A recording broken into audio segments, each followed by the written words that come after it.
এই জনগণকে এক কথায় বলতে চাই যে এই সরকার এই দেশের বড় মানুষের আকাঙ্ক্ষিত একটি সরকার, এই দেশের বড় মানুষের আস্থার একটি সরকার ছিল। আস্থার প্রতীক ছিল এই সরকার, কিন্তু এই 9 মাসের কার্যক্রমে এই সরকারের কাছ থেকে আমরা কিন্তু শুরু পেয়েছি অবজ্ঞা। এই দেশের মানুষকে এই দেশের সরকার, এই সরকার অবজ্ঞা করছে।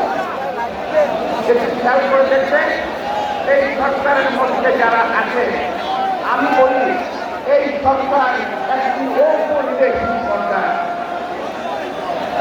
এই সরকারের মধ্যে যারা আছেন তাদের বেশিরভাগ অর্থাৎ প্রায় 90% এই দেশের নাগরিক নয়। আন্দোলন করলে ছাত্র জনতা আর তাদের সাথে বিশ্বাস করা ওরা বলে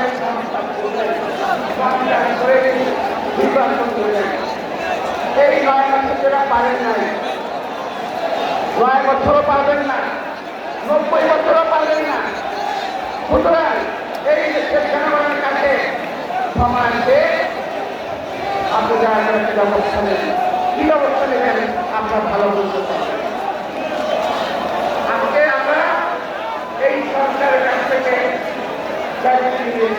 আমি ব্যক্তিগত জানতে চাই। আমি অনেকদিন আগে একটা নিয়ে শেষ নাগরিক ব্যক্তি হল, শেষ নাগরিক হচ্ছে স্বাধীন ব্যক্তি হচ্ছে, এটা একটু এই সরকার আমাদের স্পষ্ট করবে। আজও সেটা করে নাই। তার মানে আমাদের দেশের একটি অংশ